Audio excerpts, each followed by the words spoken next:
It's 2:30 a.m. in a quiet suburban neighborhood. Renisha McBride had no idea what awaited her that night. But one wrong turn, one decision, would lead to a terrifying, irreversible consequence. A single moment, and everything changed. Behind that door, someone waits. But is it fear that's lurking? Or something much more dangerous? Was it a simple mistake? Or something darker, more deliberate? One shot, that's all it took. But why? What happened in those final seconds? And why did one man's fear cost a young woman her life? Was it self-defense? Or was this something much worse? Stick with us, because what happens next will leave you questioning everything. This is the case of Renisha McBride, a case that ignited a national conversation about race, justice, and the haunting question of who truly holds the right to defend their home. Renisha McBride was more than just a name in a news headline. She was a daughter, a friend. She was known for her infectious smile and her love for life. But on that night, her dreams would be cut short in a way that would leave a community reeling. On November 2nd, 2013, Renisha was involved in a car accident around 1 a.m. confused and disoriented. She stumbled away from her wrecked vehicle, seeking help. She approached the home of Theodore Wafer, a 54-year-old man who lived alone. What happened next would change everything. Renisha knocked on Wafer's door, desperate for assistance.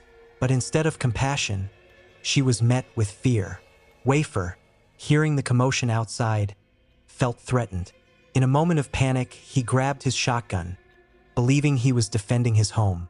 As Renisha stood on his porch, she had no idea that her plea for help would be met with a deadly response.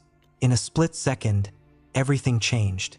Wafer fired his shotgun through the locked screen door, striking Renisha in the face. She collapsed on the porch, her life slipping away in an instant.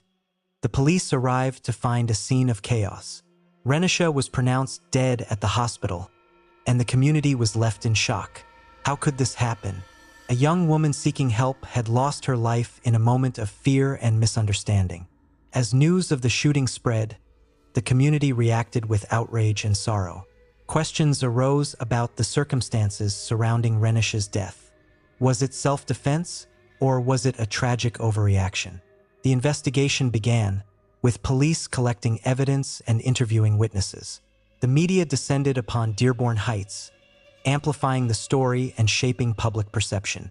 As the narrative unfolded, it became clear that this case was about more than just a shooting.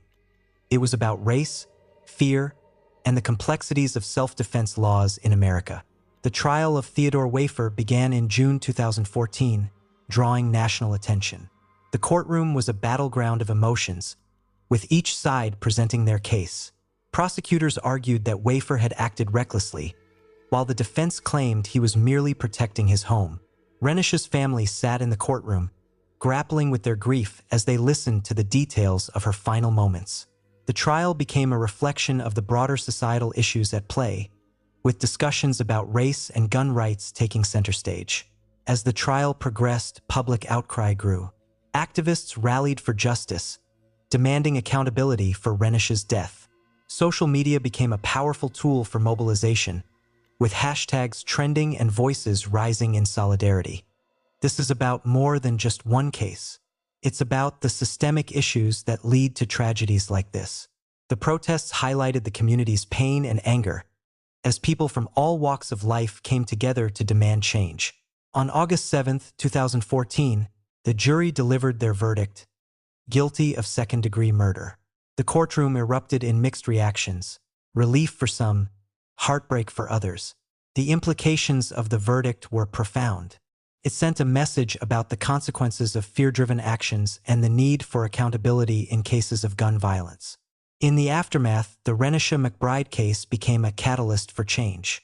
It sparked conversations about gun laws, racial profiling, and the need for better community relations. Activists and community leaders worked tirelessly to ensure that Renisha's legacy would not be forgotten. Community leader, we must honor Renisha's memory by advocating for justice and change in our communities. As we reflect on the tragic events surrounding Renisha McBride's death, we are left with haunting questions about race, justice, and the safety of our communities. Her story is a reminder of the work that still needs to be done to ensure that no one else suffers the same fate. Let us honor Renish's memory by continuing the conversation, advocating for change, and striving for a world where everyone feels safe and valued. Together, we can make a difference.